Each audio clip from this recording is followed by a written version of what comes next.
Good morning, everyone. Hope everyone's having a wonderful day so far. My name is Lina Kazamel, and today I will be taking you through the insights for the back to school season that we've identified over the last few years. So some trends that we've looked at and identified over the last few years.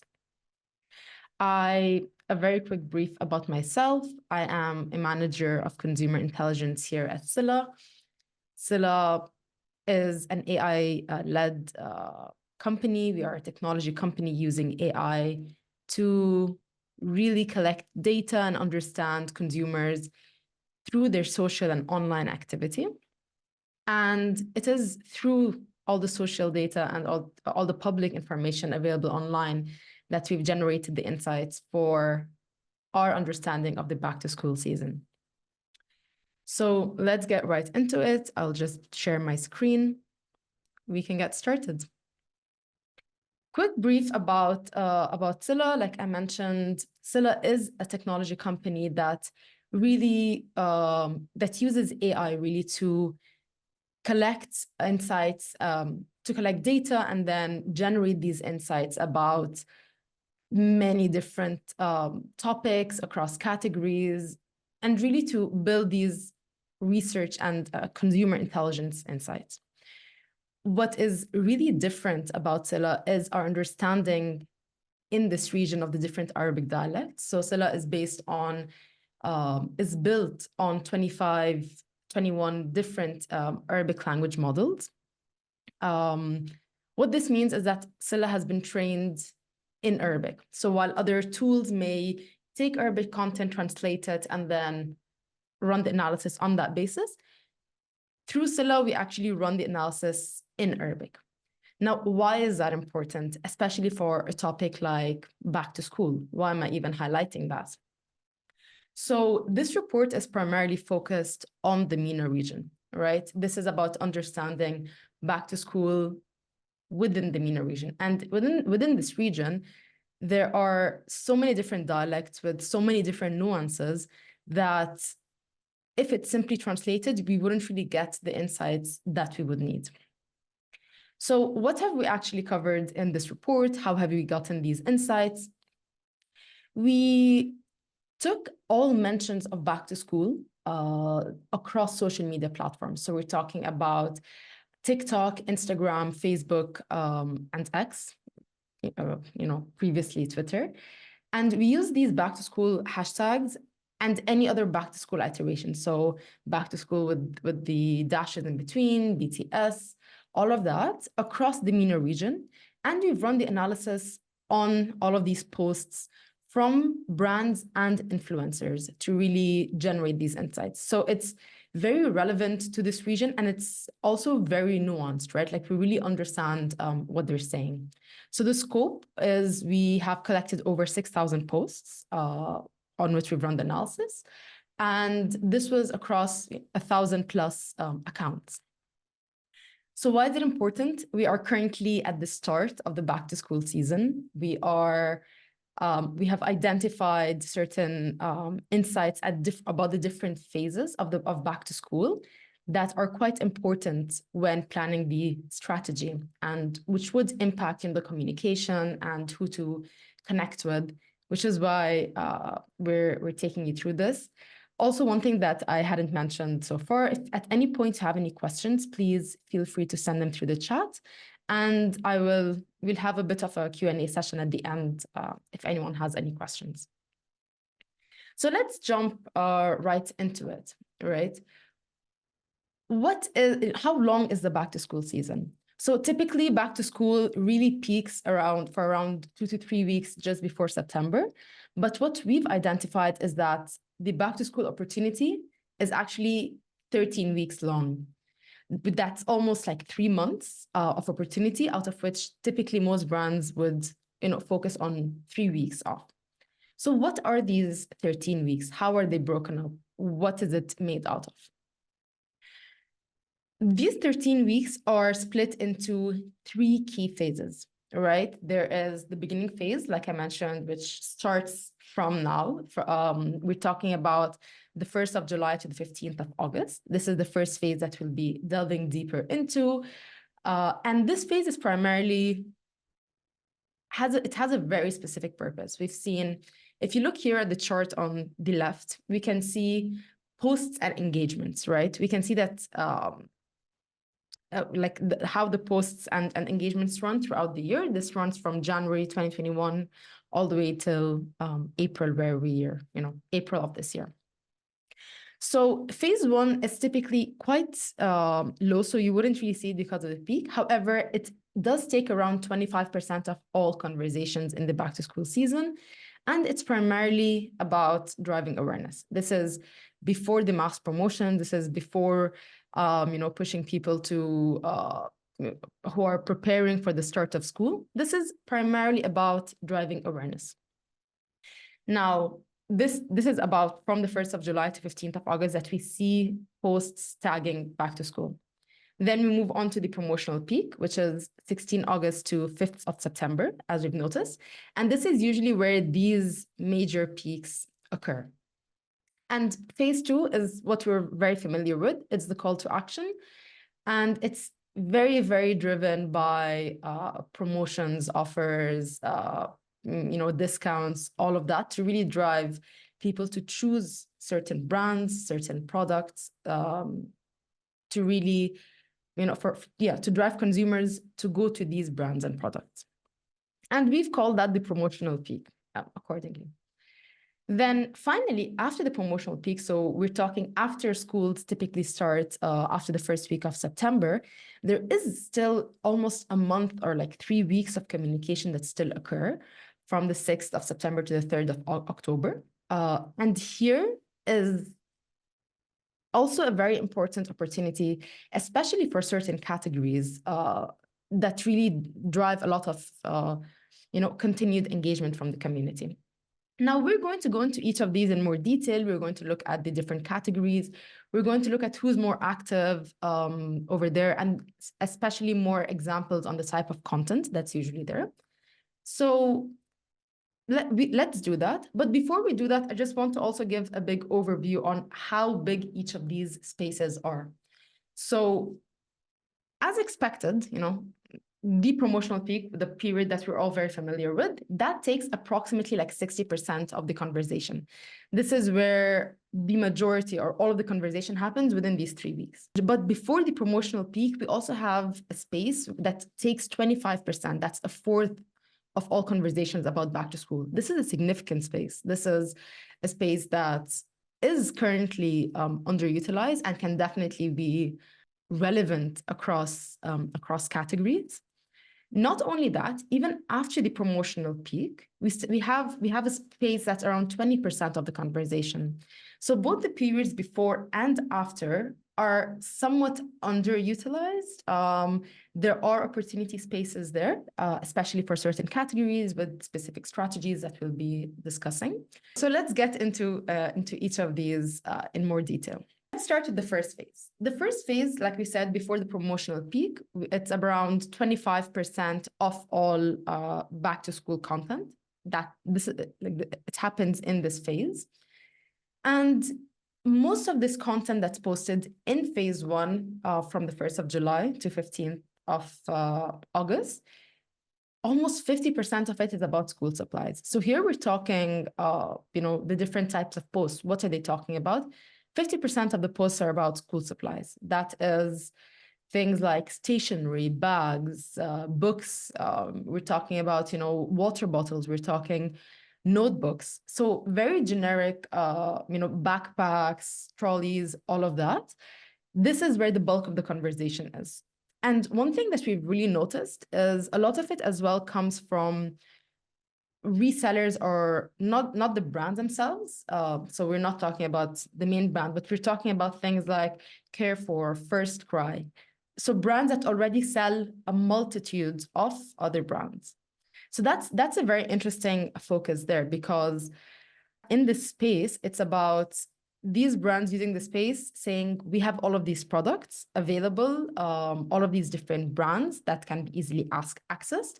And we even find influencers passing through these resellers or through these big, big brands and showing the variety of products there with a focus on school supplies. And that's a really big space that's quite heavily, leading in this period. Then secondly, we're talking about apparel, right? So anything to do with school fashion, school style. It's a bit less about uniforms and more about school-related fashion or fashion for younger kids, but it is tagged to back to school style and back to school fashion. So that's very interesting to look into the apparel space as well. The interesting thing about that is we also see brands like Marks and Spencer.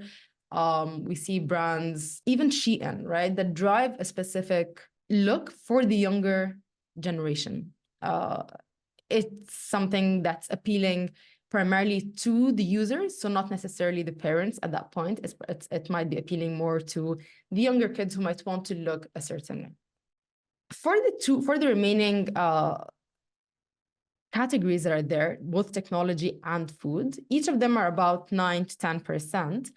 And this changes as we look into phase 2 and phase 3 in the next few phases. But one thing we noticed is the fact that when we look at food in particular, so food here, we've taken an average of brands, influencers, community, and it's gotten to around 9%. But when we've broken it down by brand posts versus community posts, we've noticed that brand presence is approximately 8%, as in 8% of brands talk about food, while 10% of the community would talk about food. So it's a minor difference, but there is that opportunity space, especially when it comes to food.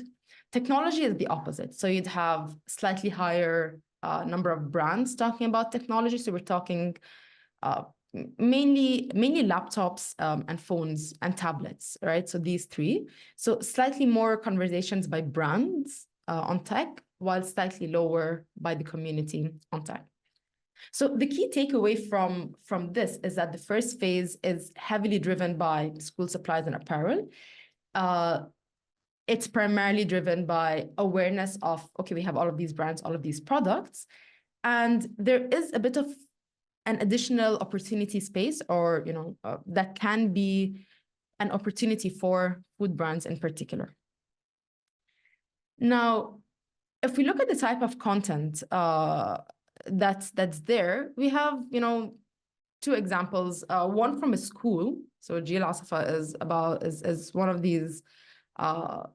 It's a school group, and First Cry Saudi, and it's just really this awareness of, hey, we're getting looking forward to seeing you guys back in school. Looking forward to, you can buy these products. These are all available. And one key thing to mention, at this phase, in phase 1, even though offers and discounts are not the key purpose or the key driver of this phase, there are still offers and discounts associated with back to school. So it's not to say that don't do any offers or discounts or promotions. It's just that this is not currently the focus of the space, of this current phase. It's the current usage is for brand and product awareness. Does this mean that there's a bit of a space as well if you want to drive a call to action earlier on through promotions and offers? Potentially. And it might be interesting, especially because there isn't a lot of competition in this period. However, consumers as well are not very purchase heavy during this period. It's a summer break. They're abroad. Access is not, they're not thinking about it. They're not in the mind frame to purchase. So it's underutilized, but as well for a purpose, because of a reason. It is underutilized because of a reason, the offers and discounts. So that's something to keep in mind as well. Now, looking at who makes all of these posts, like we've seen, 25% of this entire season's posts are during phase 1. Now, in phase 1, almost 95% of all posts are driven by brand accounts. So very brand heavy, very traditional sort of advertising content. It is the communication is very much, we have this, it's very formalized, unlike influencers. So here in this space, there's only around 5-6% influencers posting during this phase entirely, right? Now, this is interesting because one thing that everyone is quite familiar with is that the role of influencers is really to drive a wider reach and a wider engagement with your consumers. It's critical to have brand presence through all the periods. Brand accounts are critical because ultimately users might go to the brand itself. They hear about it somewhere, so they go to the brand pages to get additional information to communicate with the brand. So it's critical to have a strong brand account. However, influencers are the ones that really drive engagement, drive interest, drive that relevance of the product to the majority of the community. So here, there's also an opportunity that we see that influencers are highly underutilized within this phase.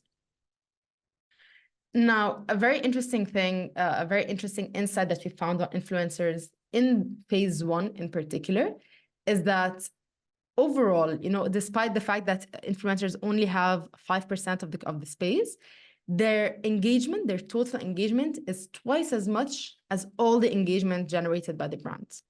So 5% led to double the engagement for across all the posts generated by the brand. Looking at it in a different way, that means per post of influencer, engagement is 29 times higher than any post by a brand, which is quite powerful, but it also needs to be used carefully, right? It needs to be a targeted, clear purpose while you're using these influencers. Yes, so at this phase, the key thing is really to focus on awareness. So even when using influencers, it's about awareness, driving awareness, and with a clear KPI, like sales would not really be generated very strongly during this phase. Moving on to the second phase, we have the main promotional period around, it's 57, approximately 60% of all back to school posts happen during this phase. And the type of content is very, very heavily offer-based, very, very heavily, clear call to action. We're talking participation, like brands posting participation promotions. If you buy certain products, if you communicate with the brand online, you get cashback, you get credit, you get package deals, right? And this is across categories. And we're talking at least 50% of posts have a mention of some sort of promotion in the text, right? Like, so we're talking in the captions. That's aside from any offers that are mentioned on just the images and the posts. So this is the space that you're participating in when you're in the phase between 15th of August till the 3rd of September or the 5th of September. Yes, this is what you're competing with. Very high competition on promotions, offers, really driving that. You need to buy now, right? That's the communication here. Now, looking again at the categories. So what are all the categories that are driving these promotions? We can already see that there's a difference in the chart. In the first phase, it was primarily school supplies and apparel. Now it's a bit more equitable. Like you see school supplies and apparel are still quite high, but here food has increased like almost 3 times as much compared to the first phase. Technology has also increased, but not as significantly compared to the other categories. What does this mean, right? So what are we saying here? What this means is that school supplies have continued the same rate of posting. Apparel has increased and food has significantly increased. When we're talking about food, we're talking about recipe communication. We're talking about brands, food brands, things. So like food brands communicating about the food itself, things like Carrefour products, offers from the different resellers, Union, any food-related content, as well as the food supply. So we're also talking about lunchbox prep, recipe planning, any utensils used around food in particular. So food and everything food adjacent. And one thing in general to keep in mind when it comes to technology is that while it's a smaller space, it's also a very critical space in the sense of technology has become a very critical part of back to school, of schools, of education processes in general, correct? It's a very consistently used, and it's been for quite a while. So, and technology changes quite rapidly. So one of the things that are very, very consistent is really the conversations around laptops at the moment. And there is an increase in terms of mentions of tablets as well, for example. But the biggest thing is really the word tech in association with offers and back to school. So back to school tech, we're talking driven by schools, driven by, companies that have additional school curriculums, learning online courses. This as well falls under the space because they are mentioning the use of technology in the education space. Now, we've seen the categories, we've seen the increase in food, we've seen the better balance across the categories. Now, who is posting about this?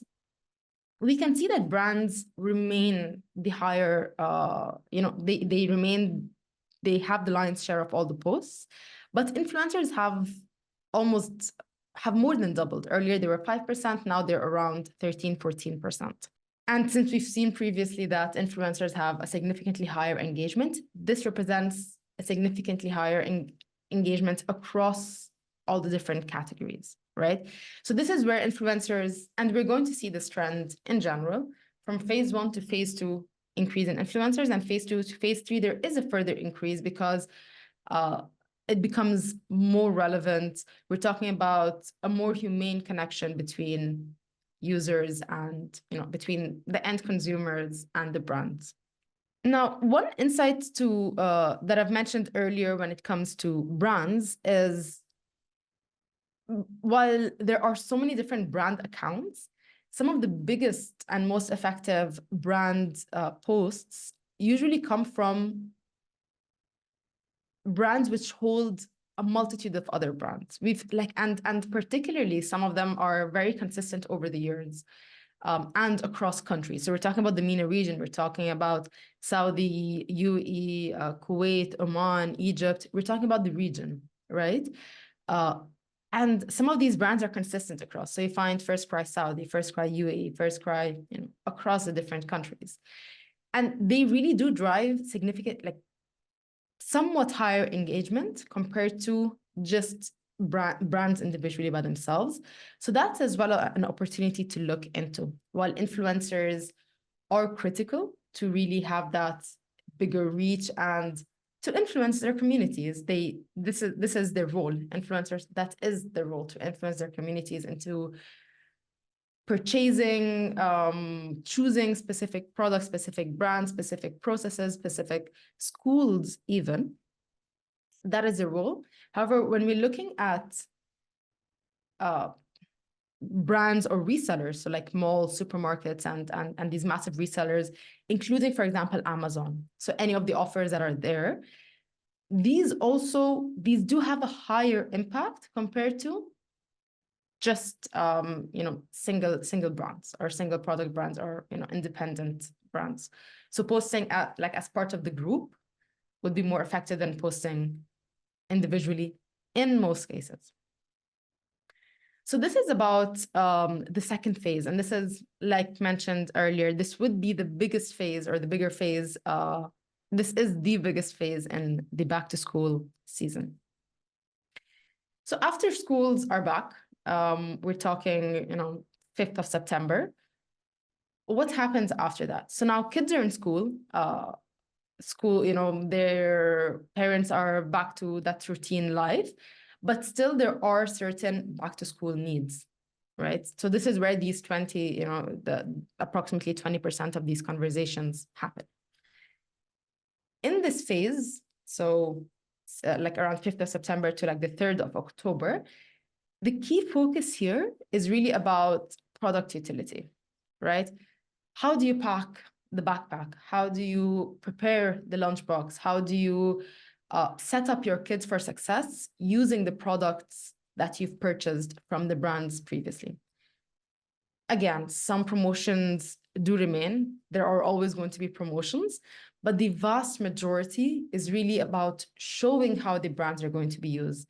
This is both from the influencers as well as from the brands. So even brands would highlight, the most effective ways to pack the backpack or to get your kids certain tools like, these notebooks for handwriting, different pens, packages, anything that's going to be continually used, how to use it. And this is critical because at this stage, if the communication is still about buying or setting up for school, it's a bit late for that. Schools have started. So anything that's being purchased at that point is likely in store or likely, like it's a very targeted purchase. It's not a general back to school planning. So rather the communication for the maximum effectiveness is about product utility. And as a result of it being product utility, we do see that food-related content grows significantly more, right? Which makes sense. The biggest day-to-day that's going to be varying in terms of, once kids are back in school, it's about preparing food for them, their lunch boxes, the different recipes for them to take back to school. This is their need. At this phase, this is the need. What do I make for my kids? My kids don't like this food. They get bored. So I need more variety, more thoughts. I need more inspiration. I've been, it's been 3 months or 2 months of summer break. I've forgotten what I used to prepare. I've forgotten my routine. I need to jumpstart back into it. So this is really where food content peaks significantly.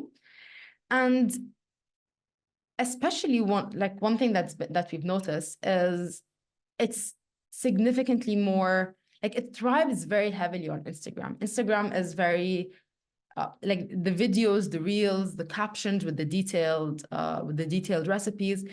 Instagram becomes a very established platform for recipes, especially since most influencers have an Instagram platform that they use, especially for food and across products. This is not to say that other platforms are not as relevant, they're not as strong. On the contrary, as we'll see in a moment, TikTok is also very, very effective. But in terms of implementation or standard or a process that's very well followed, that consumers know how to track over time, Instagram plays that role because it's been there for longer and it's more structured at the moment when it comes to food content, food recipes, and so on. Now, who talks about, when we're looking at food, and all of these categories, we still find that brands do have a significant role, 85% of all content, and influencers have increased only a little bit, from 13 to 15%. This is a bit of a reduction compared to the same research that we've done last year, where we saw that influencers had a much bigger role in phase 3. So there are 2 things to consider here. One is that in 2023, there was a reduction in the use of influencers during the phase 3 of back to school, which has accordingly reduced engagement in 2023 because there was a lower presence of influencers. But also, it shows that brands do have a right to play in this space as well. It's not only about influencers, brands posting about product utility, brands post, especially we're talking food brands. So food brands that post about that highlight the ease of preparing lunch boxes or the ease of preparing certain recipes. We're talking mainly things like meal prep for example, how easy it is to set up certain products, to cook certain products. So brands do have a right to play, and that should be highlighted.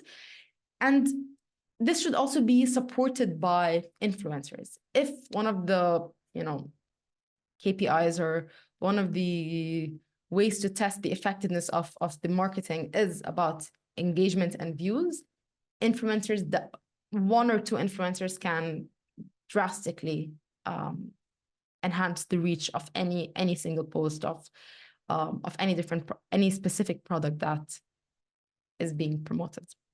Looking at just doing a very quick sort of touch back, what are we saying? What's the summary of all of these three phases, wherein we've seen from phase one how the focus was primarily on awareness. Remember, we're talking about school supplies, we're talking about apparel, we're talking about general back to school content. Hey, we're here, we have all of this to offer, just to stay in mind, and how that was 95% brands. So that was the space, and how we've transitioned slowly, where food keeps taking more of the space because it becomes more relevant as we're moving closer and closer to food, to schools, and how influencers also have a bigger role to play as we're moving towards schools. We've seen how in the second phase, it was the space is very promotion heavy, and it is a call to action because everyone is already buying in phase two. So we are trying to get consumers to buy from that brand. So that's why it's very promotion heavy, because that's the space that you're competing in. And finally, in phase three, it's about utility. Whatever has been bought has largely been bought for the school period. Now we're talking about the day-to-day.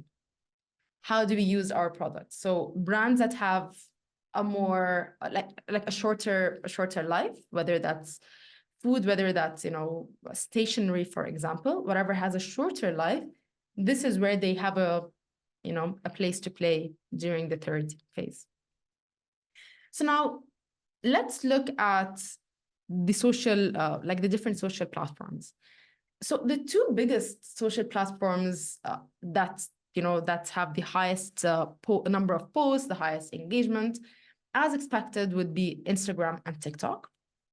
Now, some of the key insights about Instagram and TikTok, right? One thing we've noticed is that posts on Instagram are 14 times as many as posts on TikTok.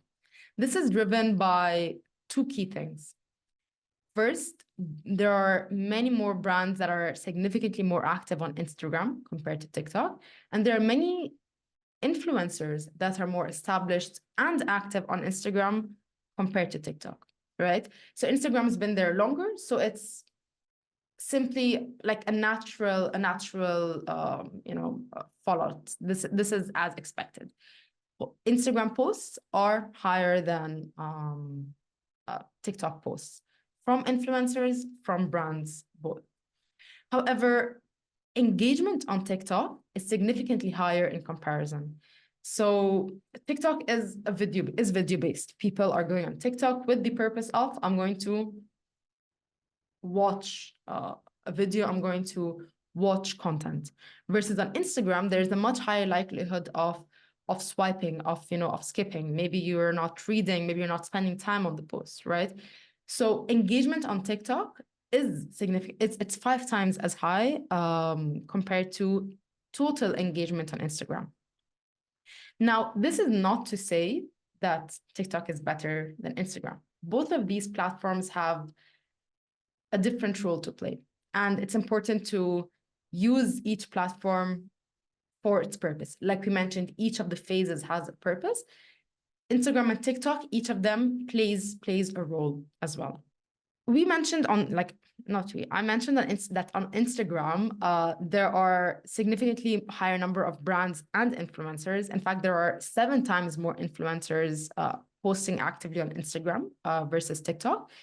And as we've seen, influencers do play a significant role, especially in outreach, especially in terms of views, in terms of awareness, in terms of connecting with the community. So it does become very important for brands to focus on this community that influencers on Instagram have built up, to reach out to connect with that community. Now, one final thing as well that we've noticed between these two brands is that in general, TikTok tends to, from a category perspective, like we're talking about category posts, in general, TikTok has a more equal split of category representation. Now, in 2023, this shifted to a higher focus on food, but overall, we do see for back to school content a more equal category representation at a bigger view. On the other hand, Instagram is more product focused. While yes, there is still a lot on food, but most of the content about school supplies and apparel across back to school is driven by Instagram, specifically by brands. So that's the context of this, is that consumers may be looking to Instagram for products for more of a utility perspective, while they might be looking at TikTok from more of a general awareness and more of an entertainment, perspective. While there is a shift that we've seen on TikTok to find things that are near you, or to find offers, or to get reviews, honest reviews by users. So it's not necessarily influencers, but by the community. And that is a use case for Twitter, to really get a more honest review on a product, to get more knowledge of what's near me, what's not as brand promoted, really. So yes, there are these two different contexts for Instagram and TikTok. That's about it for the back to school season. Generally, I'll just give just a quick summary on what we've looked at. What are the key points? Back to school is actually 13 weeks long, right? We're talking 3 different phases, 3 different roles that we see in each different phase.